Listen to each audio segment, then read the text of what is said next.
بسم اللہ الرحمن الرحیم۔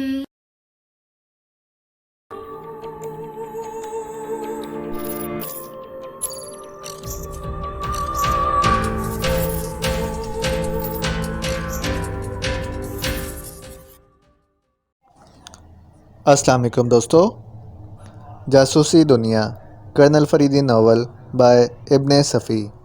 اگر آپ نے ابھی تک ہمارے چینل جاسوسی دنیا کو سبسکرائب نہیں کیا تو سبسکرائب کریں اور بیل آئیکن پر کلک کیجیے۔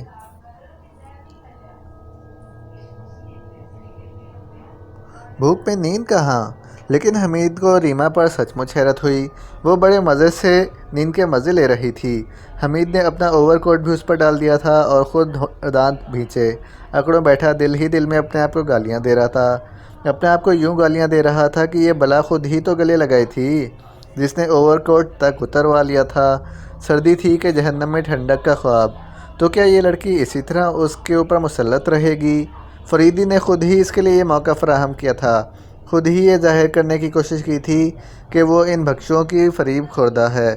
بس تو پھر اس آصف سے چھٹکارا کہاں جو خود ہی اپنے اوپر مسلط کیا جائے؟ اور وہ تاؤ کھاتا رہا کہ شاید اسی طرح خون میں کچھ گرمیاں آ جائے اور جبڑے ڈھیلے پڑیں۔ دفعتاً وہ چونک پڑا۔ غار کے دہانے کے قریب ہلکی سی روشنی دکھائی دی تھی۔ سردی کا احساس ایک لمحے کے لیے ذہن سے محو ہو گیا۔ وہ بڑی پھرتی سے ریوالور نکال کر دہانے کی طرف جھپٹا تھا۔ حمید! کسی نے آہستہ سے اسے آواز دی تھی۔ وہ کچھ نہ بولا۔ ریوالور کی نال دہانے کی طرف تھی۔ پھر جب دوسری آواز سنائی دی تو اعصاب کا تناؤ فوری طور پر کم ہو گیا۔ آواز فریدی ہی کی تھی۔ وہ باہر نکلا۔ کیا وہ جاگ رہی ہے؟ اس نے پوچھا۔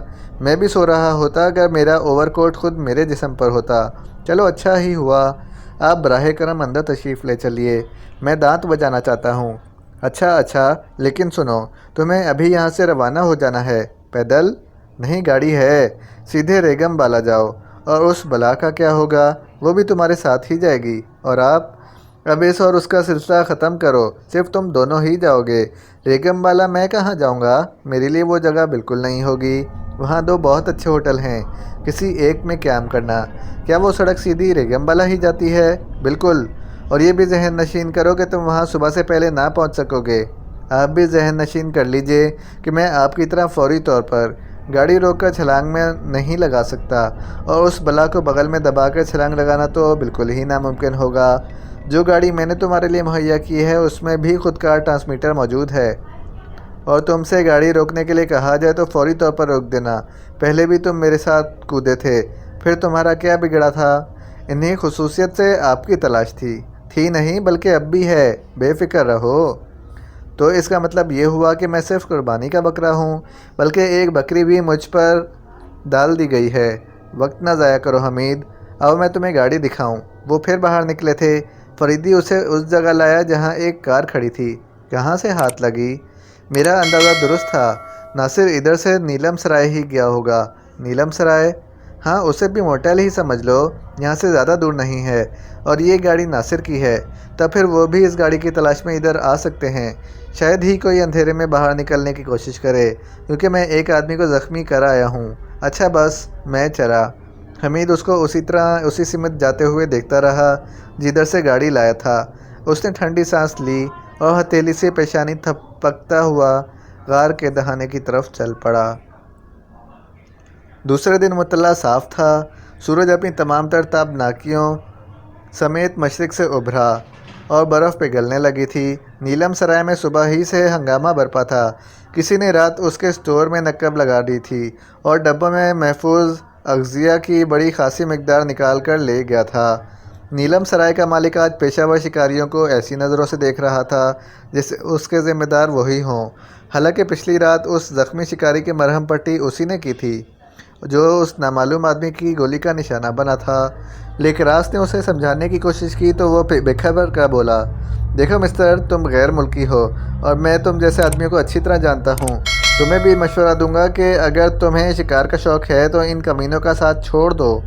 مائی ڈیئر سردار زمن، لیکراس نرم لہجے میں بولا، ہمارا کوئی آدمی اپنے ہی کسی آدمی کو کیوں زخمی کرتا؟ یقین کرو کہ یہ حرکت کسی دوسری پارٹی کی ہے۔ انہوں نے نقب لگائی، سامان نکالا اور اسے ناصر کی گاڑی پر لاد کر فرار ہو گئے۔ پہلے کبھی ایسا نہیں ہوا۔ یہاں کون ہے جو میری طرف آنکھ اٹھا کر بھی دیکھ سکے؟ یہی تو ہم دیکھیں گے کہ وہ کون ہیں۔ میری پارٹی کا ایک آدمی زخمی ہوا ہے، میرا خسارہ کون پورا کرے گا؟ اور ہمارے خسارے کے متعلق کیا خیال ہے؟ ہم تمہارے گاہک ہیں، ہماری بھی چیزیں یہیں سے غائب ہوئی ہیں۔ تمہارا چوکیدار کہاں مر گیا تھا؟ سردار زمن ڈھیلا پڑ گیا۔ ناصر پچھلی رات اتنی پی گیا تھا کہ پھر اسے اپنی سدھ ہی نہ رہی تھی، اور اب بھی وہ اپنے کمرے میں گہری نیند سو رہا تھا۔ اگر وہ اس وقت جاگ رہا ہوتا تو بات بڑھ جاتی، سردار زمن سے ضرور الجھ پڑتا۔ لیکراس سردار زمن کو کوسی قدر ٹھنڈا کرنے کے بعد اپنے کمرے میں لے آیا، کھڑکی کھول کر دوربین اٹھائی اور سامنے دور تک دیکھنے کی کوشش کرنے لگا۔ پہاڑیوں کی چوٹیوں پر برف چمک رہی تھی اور حد نظر تک ہو کا عالم تھا۔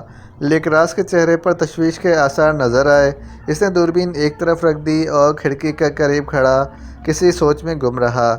کچھ دیر بعد وہ چونک کر دروازے کی طرف متوجہ ہو گیا۔ کوئی دستک دے رہا تھا۔ آ جاؤ، وہ بھرائی ہوئی آواز میں بولا۔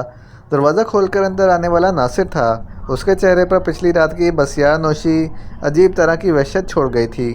یہ کیسا ہنگامہ ہے؟ اس نے لیکراس سے پوچھا۔ تمہاری گاڑی کے ساتھ ہی سردار زمن کا کچھ سامان بھی غائب ہے۔ کسی نے پچھلی رات اسٹور میں نقب لگائی تھی۔ نقب؟ ہاں، وہ صرف کھانے پینے کی چیزیں لے گیا ہے۔ فریدی؟ یقین کے ساتھ تو نہیں کہا جا سکتا، لیکراس اس کی آنکھوں میں دیکھتا ہوا بولا۔ سردار زمن کے بیان کے مطابق یہ پہلا واقعہ ہے۔ فریدی اور صرف فریدی، کھانے پینے کی چیزیں صرف وہی لے جا سکتا ہے۔ دفتراً لیکراس کے چہرے کی نرمی غائب ہو گئی۔ ناصر نے اسے محسوس کیا لیکن کچھ بولا نہیں۔ تم اندازہ نہیں کر سکتے کہ تم سے کتنی بڑی حماقت سرزد ہوئی ہے، لیکراس نے کچھ دیر بعد خوش لہجے میں کہا۔ ٹھہرو، ناصر ہاتھ اٹھا کر بولا۔ میں اس وقت خود کو چڑچڑا محسوس کر رہا ہوں، تھوڑی دیر بعد گفتگو ہوگی۔ پھر وہ دروازے کی طرف مڑا تھا اور فرش پر زور زور سے پاؤں مارتا ہوا باہر چلا گیا تو دروازہ بھی زوردار آواز کے ساتھ بند ہوا تھا۔ لیکراس بند دروازے کو گھورتا رہا، پھر آگے بڑھ کر اسے بولٹ کر دیا۔ پھر اس نے جیبی ٹرانسمیٹر نکالا اور اس کا سوئچ آن کر کے منہ کے قریب لاتا ہوا بولا۔ Hello Nicky, hello Nicky, Nicky it is لیکراس۔ بار بار یہی الفاظ دہراتے رہنے کے کچھ دیر بعد اس نے کسی کی آواز سنی۔ Yes it is Nicky sir. What news? جو گاڑی نیلم سرائے سے چرائی گئی تھی اس وقت ریگم بالا کی طرف جا رہی ہے، لیکن اس میں فریدی نہیں ہے۔ پھر کون ہے؟ کیپٹن حمید اور ایک سفید فام لڑکی۔ PC 8888 نمبر کی مرسیڈیز کی تلاش جاری رکھو، وہ فریدی کے قبضے میں ہوگی۔ بہت بہتر جناب، ایک بار پھر سنو، گاڑی کا نمبر ہے PC 8888۔ میں نے نوٹ کر لیا ہے جناب، اوور اینڈ آل۔ لیکراس نے سوئچ آف کر دیا۔ اس کی آنکھوں میں گہری تشویش کے آثار تھے۔ تھوڑی دیر بعد دروازے پر دستک ہوئی۔ لیکراس نے بولٹ گرا کر دروازہ کھولا۔ سامنے ناصر کھڑا تھا۔ اب اس کے چہرے پر بحالی نظر آ رہی تھی۔ وہ کمرے میں داخل ہو کر بولا، اب بات کرو۔ لیڈر کا خیال ہے کہ تم نے غفلت برتی ہے، لیکراس نے خشک لہجے میں کہا۔ آخر کس طرح؟ اس مہم کے آغاز ہی پر تمہیں ہدایت دے دی گئی تھی کہ فریدی ایک پل کے لیے بھی آنکھوں سے ہوجل نہ ہونے پائے، مجھے یاد ہے۔ پھر ایسا کیوں ہوا؟ ابھی تک کوئی ایسی اینک ایجاد نہیں ہو سکی جو آدمی کو الو بنا دے۔ کیا مطلب؟ مائی ڈیئر لیکراس، اس کا مطلب یہ ہے کہ آدمی اندھیرے میں بھی روز روشن کی طرح دیکھ سکے۔ کچھ بھی ہو، اس سے دشواریاں بڑھ جائیں گی۔ سنو دوست، میں شکاری ہوں یا شکار کرتا ہوں، یا شکار ہاتھ سے نکل جاتا ہے، تیسری بات ہماری زندگی میں کبھی نہیں ہوتی۔ ٹھیک کہتے ہو، وہ ناصر کو گھورتا ہوا بولا۔ اس مہم کے سلسلے میں تمہارا انتخاب موضوع نہیں تھا۔ اگر لیڈر کا حکم ہوتا تو میں فریدی کو گولی مار دیتا۔ محض نگرانی کے لیے تم کسی کتے کو بھی انتخاب کر سکتے تھے۔ خیر، اب اسے بھول جاؤ۔ لیکراس مسکرایا۔ اب کیا کرنا ہے؟ فی الحال آرام، سمجھا؟ گویا اب مجھے یہاں نظر بندی کی ایک مدت بھی گزارنی پڑے گی۔ نہیں، ایسی کوئی بات نہیں، مجھے بہلانے کی کوشش نہ کرو۔ اچھا، تو پھر جہاں دل چاہے چلے جاؤ۔ لیکراس کا لہجہ نرم ہی تھا۔ یہ بات ہے؟ ناصر لیکراس کی آنکھوں میں دیکھتا ہوا مسکرایا۔ اس حرکت پر لیکراس اسے ٹٹولنے والی نظروں سے دیکھنے لگا تھا۔ دفعتاً وہ ہنس پڑا اور بولا، جانتے ہو وہ گاڑی اس وقت کہاں ہے جو پچھلی رات تمہارے قبضے میں تھی؟ کہاں ہے؟ ریگم بالا کی طرف جا رہی ہے۔ فریدی؟ نہیں، اس کا اسسٹنٹ اور وہ لڑکی جس کا ذکر تم نے کیا تھا۔ یہ تو بہت برا ہوا، یہ اس کی بہت پرانی تکنیک ہے۔ جب وہ اپنے اسسٹنٹ کا ساتھ چھوڑ جائے تو سمجھ لو کہ جھنڈ سے بچھڑے ہوئے بھیڑیے ہی کی طرح خوفناک ہو جائے گا۔ پھر میں نے کچھ دیر پہلے یہی بات کہی تھی تو تمہیں اتنا برا کیوں لگا تھا؟ لیکراس ایک طویل سانس لے کر بولا۔ لیڈر یہی چاہتا تھا کہ وہ نظروں سے اوجھل نہ ہونے پائے اور ہم اسے گھیر کر پکڑ لیں۔ ناصر کچھ نہ بولا۔ لیکراس نے الماری کھول کر شراب نکالی اور 2 گلاس میز پر رکھ دیے۔ اس طرح اسے مزید دوستانہ ماحول پیدا کرنے میں آسانی ہو گئی۔ پھر وہ خاموشی سے پینے لگے تھے۔ کچھ دیر بعد ناصر بولا، اگر فریدی اس گاڑی میں نہیں ہے تو پھر انہی اطراف میں ہوگا۔ ہمیں محتاط رہنا چاہیے۔